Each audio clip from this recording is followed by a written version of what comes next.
With Dragon Age on the horizon, I'm going to have a look at one of the changes they've made, which, if I'm honest, I'm not really sure about. That's right, we're going to talk about romances in the new Dragon Age game.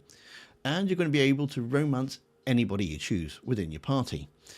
There's going to be no restrictions, from which, a player perspective, I can understand. Some players want to be able to romance whoever they want, but I don't really like the idea, because it turns the characters into just like bland avatars. I mean, I get it. It's really frustrating when someone's not interested in you.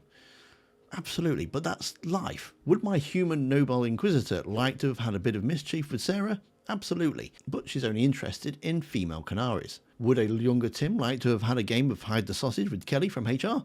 Absolutely, but she was only interested in, well, anyone else but me. But that's life. I mean, I suppose Dragon Age isn't real life, and just because I've been turned down by Kelly in front of the whole office, it doesn't necessarily mean that I'm going to go around the corner and slay a dragon just to ease my disappointment.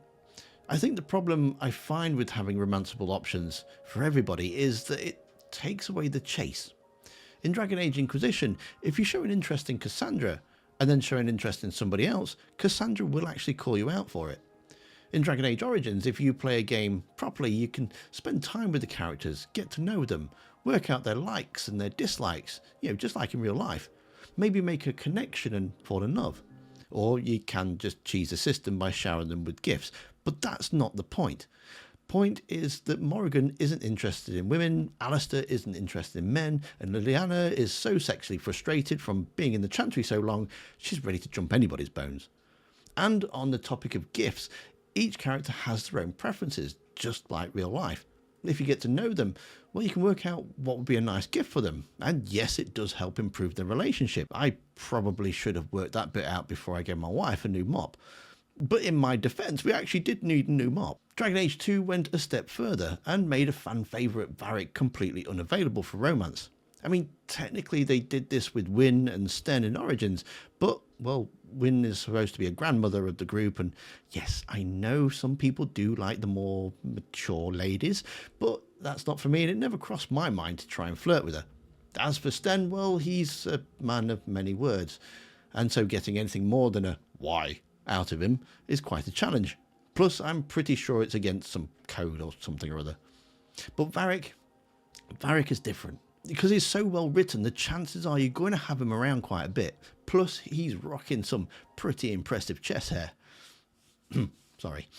So, why couldn't you kick Bianca out of his bed and get down and dirty with the greatest storyteller in Thedas? Well, in a recent tweet by game's original creator, David Gader, he said this. And to me, that makes perfect sense. Dragon Age is not some adult visual novel or dating simulator. It's a well-crafted story that, although involves a big threat to the region, it's more about the political landscape. That's probably a video in itself. The romance element to the games is more just to flesh out the world and shouldn't really be a main focus.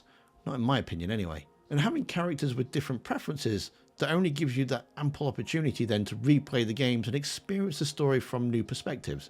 But it also makes the characters more human, or elvish. You know what I mean. But when is it going to stop? Where is it going to end? Now we can romance anybody in the party. Does that mean that we're going to have some kind of massive harem in between cutscenes? Or are we just going to be jumping from one bed to the other? I don't quite know how it's going to work. Now, this could be me just blowing everything out of proportion, and they might actually have some kind of rules in place. I mean, on how many lovers you can have in one playthrough, but we'll just have to wait and see. But I think you can tell from this video that I'm not particularly impressed with the idea. But can you tell me what you think? Is it right to romance everybody? Are you just one of these persons that want to play the game once and just do everything once? Or do you like going back and playing it, replaying it, and trying different romances out, and trying different story beats, playing as different characters? Let me know down in the comments. And we've got some more Dragon Age content in the playlist that's on screen now, so make sure you go and check out that next. Don't forget to hit that like button. Thanks for watching, and I'll see you next time.